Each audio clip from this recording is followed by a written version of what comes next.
በዚያ ሞቃታማና በሚያምር ጠዋት መቃብሩ ስፍራ ፍጹም ጸጥታ ሰፍኖበታል። የቀብር ድንኳኑ ነጭ መጋረጃዎች በለስላሳው ንፋስ ይውለበለባሉ። ስነ ስርዓቱ በከባድ ሁኔታ የተከናወነ ነው። እንግዶች ሙሉ ጥቁር ልብስ ለብሰዋል። የእያንዳንዱም ፊት በሐዘን ተለውጧል። በወርቅ የተሰራው ሳጥን ከተቆፈረው መቃብር አጠገብ ተቀምጧል። ከመቃብሩ በታች አዲስ የተሞላ ኮንክሪት ይታያል። በሳጥኑ ውስጥ የግዙፍ ቴክኖሎጂ ተቋም ኃላፊ የሆነችዋ ሳማንታ ያለ እንቅስቃሴ ተኝታለች። አይኖቿ ተዘግተዋል። ቆዳዋ እንደ በረዶ ቀዝቅዟል። ባሏ ፒተር የታጠፈ ነጭ መሐረብ በእጁ ይዞ ከሳጥኑ አጠገብ ቆሟል። በእንባ የተሞሉ አይኖቹ ያብረቀርቃሉ። ፓስተር ሳሙኤል የመጨረሻውን ጸሎት ለማድረግ ጉሮሮአቸውን አጸዱ። ሁለት ሰራተኞች ሳጥኑን ወደ መቃብሩ ለማውረድ ወደፊትም ቀረቡ። በድንገት ግን አንድ ድምፅ እንደ ነጎድጓድ አየሩን ሰነጠቀው። ሰላም እንደምን አላችሁልኝ ውድ ቻናሌ ቤተሰቦች፣ ቪዲዮውን ከመጀመራችሁ በፊት ላይክ ማድረጋችሁ እንዳርሱ። ላይካችሁ በጣም ስለሚጠቅመኝ ላይክ ማድረጋችሁ እንዳርሱ። እንዲሁም ሐሳብ አስተያየታችሁንና ይህንን ቪዲዮ ከየት ሆናችሁ እንደምትመለከቱ፣ በተጨማሪም ይህንን ቪዲዮ ስታዩት ስንተኛ ቪው እንደሆናችሁ ኮመንት ላይ አስቀምጡልኝ።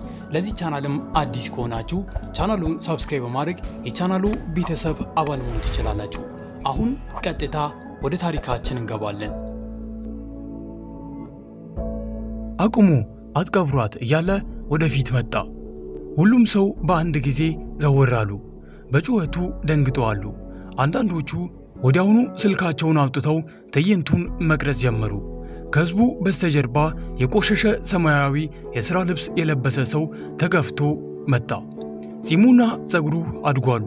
ፊቱ ከስቷል። ነገር ግን አይኖቹ ብሩህና የማይለዋወጡ ነበሩ። የሥራ መታወቂያው አሁንም በደረቱ ኪስ ላይ ተለጥፏል። ሚካ ይባላል። የክልል ሥራ አስኪያጅ። ሰዎች እንደ ማዕበል ወደ እርሱ ሲመጡ መንገዱን ለቀቁለት።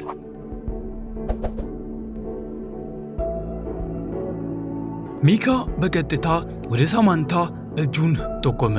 እጁ ይንቀጠቀጥ ነበር፣ ድምፁ ግን አልተንቀጠቀጠም። እሷ አልሞተችም፣ ደግሜ ይላለሁ፣ እሷ አልሞተችም፣ አትቀብሯት እያለ ይናገራል። ማን ነው ይህ ሲል አንድ ሰው በሹክታ ተናገረ። ሌላኛው ደግሞ የመቃብሩ ጠባቂ ነው ሲል አወራ። ጥበቃዎች እያለ ፒተር ጮኸ። ሁለቱ ጥበቃዎች ሚካን ለማገድ ወደፊት ቀረቡ። እሱ ግን ሾልኮ አልፏቸው መሄዱን ቀጠለ። የደንብ ልብሱ ጫፍ በንፋሱ እንደ ክንፍ ይውለበለባል። የሬሳ ሳጥኑ ወዳለበት መድረክ ጫፍ ላይ ቆሞ ወደ ሕዝቡም ዞረ። ስሜ ሚካ ዳውሰን ይባላል አለ፣ ትንፋሹ እየተቆራረጠ። ስሙኝ፣ ይቺ ሴት አሁንም በሕይወት አለች። ፒተርም ባለቤቷ ደነገጠ። ፊቱ እንደ ድንጋይ ጠነከረ። ይህንን እብድ አስወግዱልኝ ሲል ፒተር ተቆጣ። ጌታዬ፣ ለሙታን ክብር መስጠት አለብን።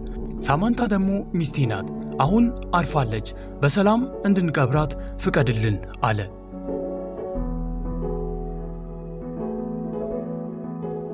ሕዝቡም ማጉረምረም ጀመረ። ፓስተሩ መጽሐፍ ቅዱሳቸውን ዝቅ አደረጉ። ሁለቱ ሰራተኞች አመነቱ። ሚካ በድጋሚ በጽናት ጠቆመ። አላረፈችም። አንድ ሰው የሆነ ነገር ሰጥቷታል። የልብ ትርታን ያቀዘቅዛል፣ ሰውነቷንም ያቀዘቅዛል። ይህም ዓይንን ያታልላል። የሞተች ትመስላለች፣ ነገር ግን አይደለችም። አሁኑኑ መከላከያ መድኃኒቱን ስጧት አለ። በሐዘንተኞች መካከል አስደንጋጭ ማዕበል ተፈጠረ። መከላከያ መድኃኒት ሲል አንድ ሰው በሹክታ ተናገረ። ካሜራዎች ወደፊት ተጠጉ። አንድ ዘጋቢ እያንዳንዱን ቃል ለመስማት ወደፊት ቀረበ። የፒተር ፊት በቁጣ ተለወጠ። በቃ አለ። ወደ ጥበቃዎች ዞሩ። ይህንን ሰው አስወግዱት እያለ ይጮህ ጀመር። ነገር ግን ሚካ አልተንቀሳቀሰም። አገጩን ቀና አደረገ። ፒተር አለ በለስላሳ ድምፅ፣ ለዓመታት እንደሚያውቀው ሁሉ ያደረግከውን ታውቃለህ። ዶክተር ሜሲንም ታውቃለህ። ያ ስም እንደ ድንጋይ ወደ ጸጥታ ውሃ ውስጥ ወደቀ። የሁሉም አይኖች ወደ ግራ ዞሩ። የቤተሰብ ሐኪሙ ዶክተር ሜሲን እዚያው ቆሞ ነበር። ከንፈሮቹን አጥብቆ ይዟል። ሚካን የሚያየው ለዘላለም ተቆልፎ መቆየት የነበረበት ተብሎ የሚታሰብ በር እንደተከፈተ ሰው ነበር። ፓስተር አለ ፒተር በጥብቅ ድምፅ። ስነ ስርዓቱን ቀጥል። ፓስተሩም አመነታ። ጣቶቻቸው መጽሐፉ ገጽ ላይ ተንቀጠቀጡ። ሚካ በጥቂቱ ወደ ሬሳው ሳጥኑ ቀረበ። ሳማንታን ሲመለከት ፊቱ ረጋ። እመቤቴ ሲል ለራሱ በሹክታ ተናገረ። በርቺ። ከዚያም ወደ ተሰበሰበው ሕዝብ ድምፁን ከፍ አደረገ። አፏን ፈትሹ፣ የእጅ ክንዷንም ንኩ፣ ደረቷንም አሙቁ። እሷ እዚህ አለች። እቅዳቸውን በጆሮዬ ሰምቻለሁ። ፒተር ስለ ፈጣን ቀብር ሲናገርም ሰምቻለሁ። ዶክተር ሜሲን ወረቀቶችን ፈርሟል። እባካችሁ መከላከያ አሁኑኑ ስጧት እያለ አሁንም ይጮኻል። ጸጥታውም እየከበደ መጣ። አንድ ሐምራዊ ኮት የለበሰች ሴት ከፊት ረድፍ መጣች። አነስተኛም ቢሆንም እድል ካለን ማረጋገጥ አለብን አለች። አያስፈልግም እያለ ፒተር ጮኸ። በግንባሩም ላይ ላብ ይንጠባጠብ ነበር። የሚቻለውን ሁሉ አድርገናል፣ ሐኪሙም መሞቷን አረጋግጧል ሲል ፒተር ተናገረ። ፈትሹት አለ አንድ ሰው ከሕዝቡ መካከል። ምንም አያስከፍልም እያለ አሁንም ሌላኛው ሰው ከሕዝቡ መሃል ድምፁን ከፍ አድርጎ መናገር ጀመረ። ሹኩክታውም ወደ ጩኸት ተቀየረ። ጥበቃዎች ግራ ተጋብተው እርስ በርስ መተያየት ጀመሩ። ዶክተር ሜሲን ጉሮሮውን አጽድቶ ራሱን ለመቆጣጠር ሞከረ። ይህ የማይረባ ነው አለ በሐሰት ፈገግታ። ሐዘን እንግዳ ሰዎችን የማይረባ ነገር እንዲናገሩ ያደርጋል። እኔ መርምሬያታለሁ፣ ሞታለች እያለ በኩራት ዶክተሩ ይናገራል። ሚካም ወደ ዶክተሩ ዞረ። ዶክተር ሜሲን እሷ ሆስፒታል ሰጠች፣ መኪና ገዛችልህ፣ ከዚህም በበለጠ አመነች። በዶክተር ሜሲን አይኖች ውስጥ የሆነ ነገር ታየ። ወደ ፒተርም ተመለከተ። ፒተር በሚስጥር ራሱን ነቀነቀ። በዚያው ቅስፈት ሚካ የሥራ መሳሪያውን በሳር ላይ አስቀመጠ። ከሳጥኑ አጠገብ ተንበረከከና አንድ ቀላል ነገር አደረገ። ጃኬቱን አውልቆ እንደ ትራስ አጠፉ። እባካችሁ ፓስተሩ ወይም ደፋር የሆነ ማንኛውም ሰው ትንሽ እንድናነሳት እርዱኝ፣ አየር ያስፈልጋታል አለ። ከዚያም አፏን ክፈቱ፣ አንድ ጠብታ ብቻ ነው የሚያስፈልጋት አለ ሚካ።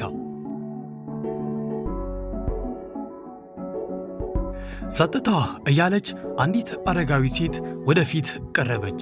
እኔ የሳማንታ አክስት ነኝ አሉ። ሳማንታን ልናድናት የምንችለው ትንሽ ነገር ካለ እንኳ እናደርገዋለን አለች። በሕዝቡ ላይ የነበረው ፍርሃት ተሰበረ። ሁለት ሴቶች ወዲያውኑ ተንቀሳቀሱ። ጥቁር ሱፍ የለበሱ ወጣቶች ሳማንታን ከትከሻዋ ደግፏት። አብረው በጥንቃቄ አነሷትና ሚካ የታጠፈውን ጃኬት ከአንገቷ ስር አስገባ። በቅርብ ሲታይ ሳማንታ የተኛች ትመስላለች። ሚካ ከኪሱ ትንሽ ቡናማ ብልቃጥ አወጣ። መከላከያው አለ። ሰውነቷ በመርዝ እንዲደነዝዝ ተደርጓል፣ ይህም ይመልሳታል አለ። ፒተር ለማስቆም ሞከረ፣ ነገር ግን ሁለት ሰዎች መሃል ላይ ገቡ። ይሞከር አለ አንዱ። ካልሰራ ድጋሜ እንቀብራታለን፣ ከሰራ ግን አለ። እናም በዚህ ጊዜ በሕዝቡ መካከል ግርግር ተፈጠረ። ዶክተር አሉ አክስት ሄለን፣ እሷ መሞቷን እርግጠኛ ከሆንክ ይህ ምንም አያደርግም፣ ይሞክረው አለች። እያንዳንዱ እይታ በዚች ትንሽ ብልቃጥ ላይ አረፈ። ፀሐይ ከደመና ጀርባ ወጣች። ሚካም ተንበረከከ፣ የብልቃጡን ኪዳን ከፈተ። አክስት ሄለን እባካችሁ አፏን እንድከፍት እርዱኝ አለ። ሚካ ጠብታ ማድረጊያውን አንስቶ በሳማንታ አፍ ላይ አደረገ። አንድ ጠብታ ሲል በሹክታ ተናገረ። ተመለሺ እመቤቴ እያለ ቀስ ብሎ ያወራል። አንዲት ንጹሕ ጠብታ ወዳ በሳማንታ ምላስ ላይ አረፈች። ማንም በዚህ ጊዜ ትንፋሽ አላወጣም። 1 2 3 አሁንም ምንም የለም። 4 5 ሚካም ሁለተኛ ጠብታ ጨመረ። አሁንም ደቂቃው መቁጠሩን አላቆመም። በዚች ቅጽበት ከደረቷ ውስጥ ትንሽ ትንፋሽ ድምፅ ወጣ። ይህም ሳል ነበር። አንድ ሰውም በሽጎክታ ተናገረ። የሳማንታ ጉሮሮ ተንቀሳቅሷል፣ ከንፈሮቿ ተከፈቱ።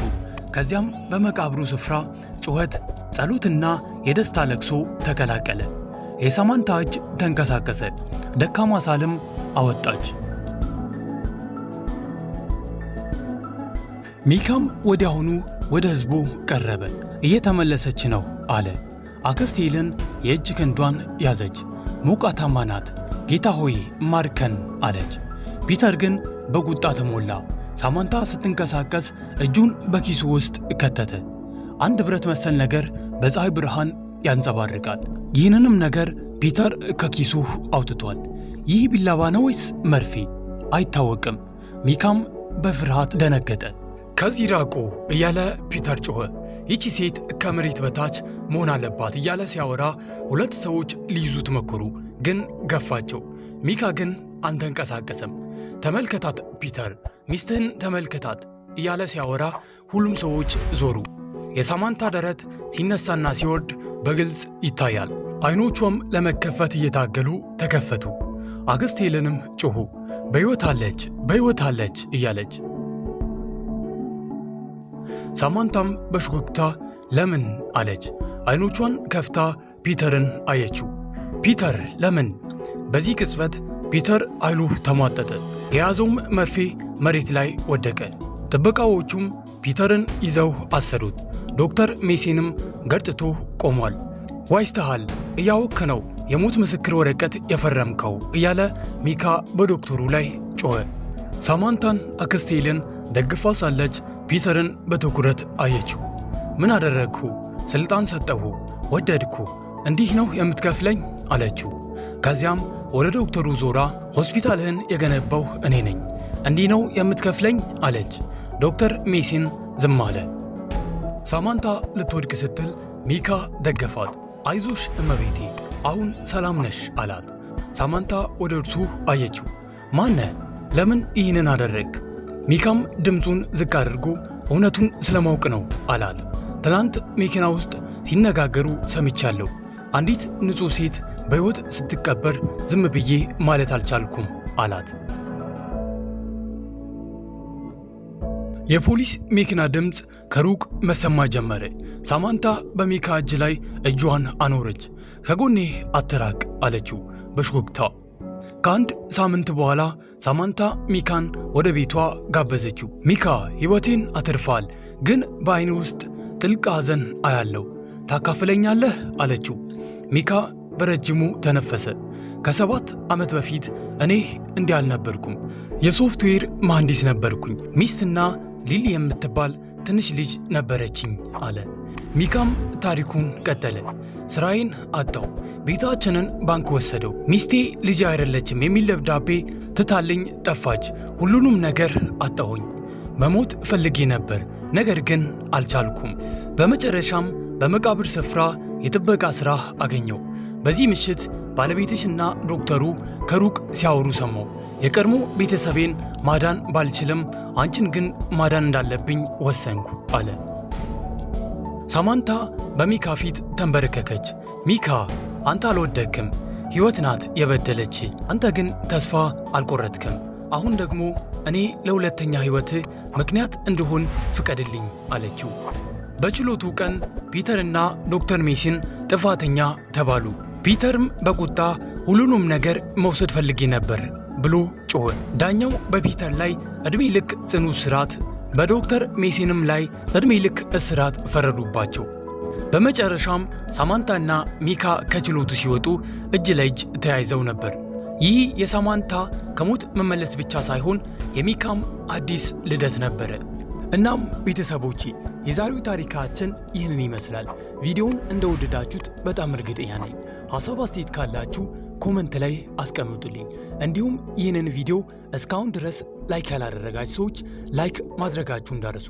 ለዚህ ቻናልም አዲስ ከሆናችሁ በቀጣይ እንደዚህ አይነት አሪፍ ታሪኮች እንዲደርሳችሁ ቻናሉን ሰብስክራይብ በማድረግ የቻናሉ ቤተሰብ አባል መሆን ትችላላችሁ። በቀጣይ ከዚህ በተሻለ በአሪፍ ቪዲዮ እስከምንገናኝ ድረስ ሰላማችሁን ያብዛልኝ።